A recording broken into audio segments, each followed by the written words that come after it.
going to learn about credit. So, what is credit? चलिए एक example के through पढ़ते हैं। एक सोहम नाम का लड़का है जो अपनी पढ़ाई ऑनलाइन करता है। वो अपने फोन या लैपटॉप पे क्या करता है? अपनी पढ़ाई करता है। वो एक दिन क्लास ले ही रहा था कि उसकी अचानक फोन बंद हो जाती है। उसने सोचा फोन को क्या हुआ, उसने ऑन करने की बहुत कोशिश की, लेकिन उसकी फोन कभी ऑन ही नहीं हुई। अब वो बहुत परेशान हो गया कि अब वो पढ़ाई कैसे करेगा। बहुत टेंशन में था। उसने अपनी फ्रेंड को कॉल लगाया और बोला, भाई मेरी फोन खराब हो गई है, मैं क्या करूं? मेरे पास पैसे भी नहीं है और उसकी फाइनेंशियल कंडीशन भी उतनी अच्छी नहीं थी कि वो एक नया फोन अफोर्ड कर पाए। ये सारी प्रॉब्लम उसने अपनी फ्रेंड को बताई। उसके फ्रेंड ने बोला कि मेरे पास कुछ पैसे हैं अभी, तुम चाहो तो इसे यूज कर लो, जब तुम्हारे पास पैसे आएंगे तो मुझे लौटा देना। तो इसे हम कह सकते हैं क्रेडिट। इस एग्जाम्पल से आप क्या समझते हो कि क्रेडिट क्या होती है? क्रेडिट का शॉर्ट फॉर्म अगर आप एक और वर्ड में जानो तो उसे हम कहते हैं लोन। चलिए मीनिंग के थ्रू पढ़ते हैं। Credit is also known as loan. जैसा कि मैंने बताया कि क्रेडिट को और किस नाम से हम जानते हैं? लोन के नाम से। Credit refers to an agreement in which the lender supply the borrower with money, goods or services in return for the promise of future payment.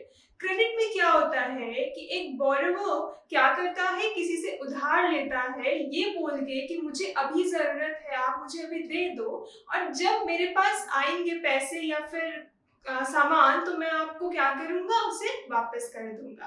तो इससे हम समझते हैं कि क्रेडिट क्या होती है। अब देखते हैं कि क्रेडिट कितने टाइप की होती है। तो मेनली जो क्रेडिट होती है वो 2 टाइप्स की होती है। एक होती है फॉर्मल, दूसरी होती है इनफॉर्मल। तो चलिए पहले फॉर्मल के बारे में जानते हैं। फॉर्मल के बारे में भी हम किससे सीखेंगे? एग्जाम्पल से सीखेंगे। फॉर्मल सेक्टर में क्या होता है कि एक मोहन नाम का लड़का है, वो क्या कर रहा है, एक मोहन नाम का लड़का है और वो बहुत अच्छा जॉब कर रहा है, उसकी सैलरी काफी अच्छी है। उसके फैमिली में 4 से 5 लोग हैं, लेकिन उसकी जो घर है ना वो रेंट की है। उसका मन है कि वो एक अपना घर बनाए, बट उसके पास इतनी सेविंग्स नहीं है कि वो उतने पैसों से एक नया घर खरीद सके या फिर बना सके। तो उसने सोचा कि क्यों ना बैंक से लोन ले लिया जाए। तो वो क्या करता है, बैंक जाता है। बैंक जाने के बाद वहाँ की जो टर्म्स एंड कंडीशन होती हैं, जो जो चीज़ की ज़रूरत होती है, रिक्वायरमेंट होती है, वो सारे कुछ क्योंकि इसके पास थे, वो सारे कुछ मोहन के पास थे, तो बैंक ने उसे लोन दे दिया। और उस लोन के पैसों से मोहन ने क्या किया, एक नया घर बना लिया। तो इससे हम कहते हैं फॉर्मल सेक्टर। अब बात करते हैं इसकी मीनिंग की। It includes bank and cooperative society. Formal sector क्या क्या इंक्लूड करते हैं अपने अंदर? पहला तो बैंक्स, दूसरी cooperative society. It require collateral and proper documentation for getting loan. अगर आपको फॉर्मल सेक्टर से लोन लेनी है तो आपको पूरी प्रॉपर डॉक्यूमेंटेशन चाहिए या फिर कोलैटरल चाहिए। कोलैटरल क्या होती है, आइए देखते हैं।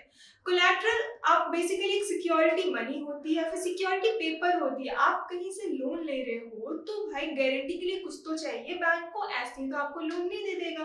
तो वो या तो आपकी सैलरी स्लिप होगी, या तो आपके पुराने कहीं जमीन के कागजात होंगे, या तो कोई आपकी गोल्ड की कोई भी आपकी क्या होनी चाहिए, डॉक्यूमेंटेशन होनी चाहिए, जिसका कीमत आप जितने का लोन लिया है ना उससे ज्यादा का होना चाहिए। ठीक है, तो ही जाके आपको बैंक क्या करती है, लोन प्रोवाइड करती है। A reasonable rate of interest is charged, और बैंक आपको लोन प्रोवाइड करती है फ्री में नहीं, एक रीजनेबल रेट ऑफ इंटरेस्ट वो चार्ज करती है। A part of profit making, they also have an objective of social welfare. A part of profit making, they also have an objective of social welfare. सारे cooperative society, अगर आपने cooperative society के बारे में पढ़ा है तो आपको पहले से पता होगा कि कोऑपरेटिव सोसाइटी जो होती है वो प्रॉफिट नहीं देखती है, वो सोशल वेलफेयर करती है, क्या समाज सेवा करती है। तो फॉर्मल सेक्टर में 2 आते हैं, एक बैंक और एक आपकी कोऑपरेटिव सोसाइटी। बैंक को प्रॉफिट चाहिए होता है बट कोऑपरेटिव सोसाइटी को प्रॉफिट नहीं चाहिए होता है, वो सोशल वेलफेयर करती है। आइए देखते हैं इनफॉर्मल सेक्टर क्या होता है। इनफॉर्मल सेक्टर भी हम एक एग्जाम्पल के थ्रू पढ़ते हैं। एक रमा नाम की लड़की है जो बहुत गरीब फार्मर है। एक रमा नाम की लड़की है, वो बहुत गरीब फार्मर है, उसको उस साल अपने खेत में क्या करनी है, फसल उगाना है, बट उसके पास पैसे नहीं है। वो क्या कर रही है, अपने गांव के एक साहूकार के पास जाती है और बोलती है कि भैया मुझे पैसे दे दो, मुझे अभी जरूरत है, मैं आपको जब मेरी फसल कट जाएगी तो मैं आपको क्या करूंगी, लौटा दूंगी। साहूकार बोलता है ठीक है, मैं आपको पैसे दे दे रहा हूँ, लेकिन जब तुम मुझे लौटाओगी तो मुझे इसका 2 गुना पैसा चाहिए। अगर उसने 50,000 का लोन लिया होगा तो उसने उसको कितने का लोन वापस करना पड़ेगा, 1 लाख का। वो जितने का लोन लिया होगा उससे डबल करना पड़ेगा। ठीक है, वो मान जाती है, वो उन पैसों से बीज खरीदती है और अपने खेतों में जाके बो दे देती है। बहुत सब कुछ अच्छा चल रहा होता है, लेकिन उसके खेती के बीच में ही क्या हुआ, उसकी जो जितनी फसल थी उसमें कीड़े लगने शुरू हो गए। अब उस कीड़े को मारने के लिए कीटनाशक दवाई की जरूरत पड़ेगी, जिसे हम पेस्टिसाइड्स बोलते हैं।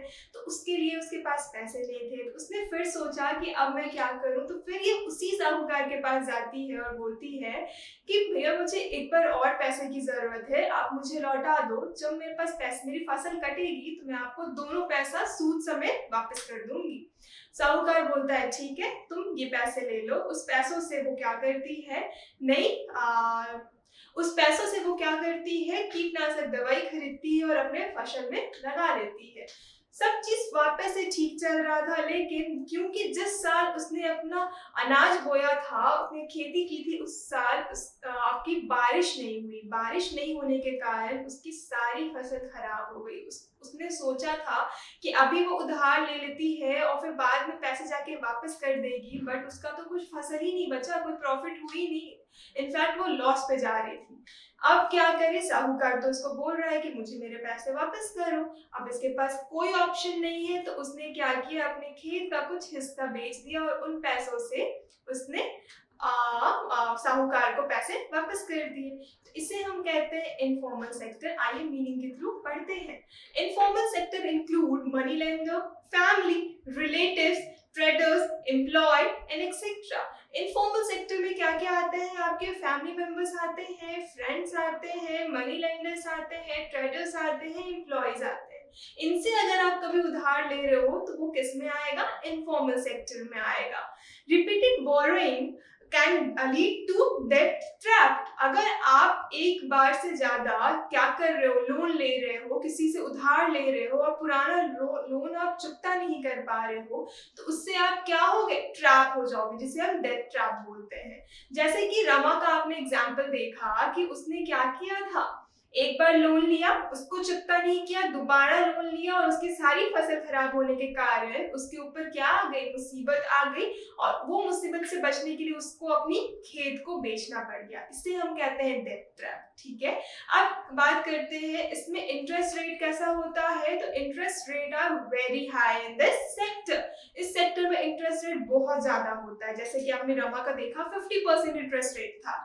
और main motive in this sector is profit. इनका मेन मोटिव क्या होता है, प्रॉफिट। लेकिन यहाँ पे भी एक्सेप्शन है। क्या, आपने जब पहला एग्जाम्पल देखा होगा, उसमें जब मैंने बताया कि उसने अपनी फ्रेंड से लिया लोन, तो उसने तो कोई प्रॉफिट नहीं देखा।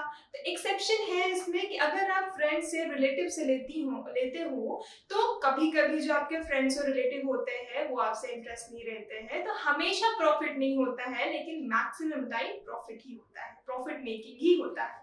सो इस वीडियो में इतना ही। नेक्स्ट टॉपिक हम अपने नेक्स्ट वीडियो में देखेंगे। Thank you.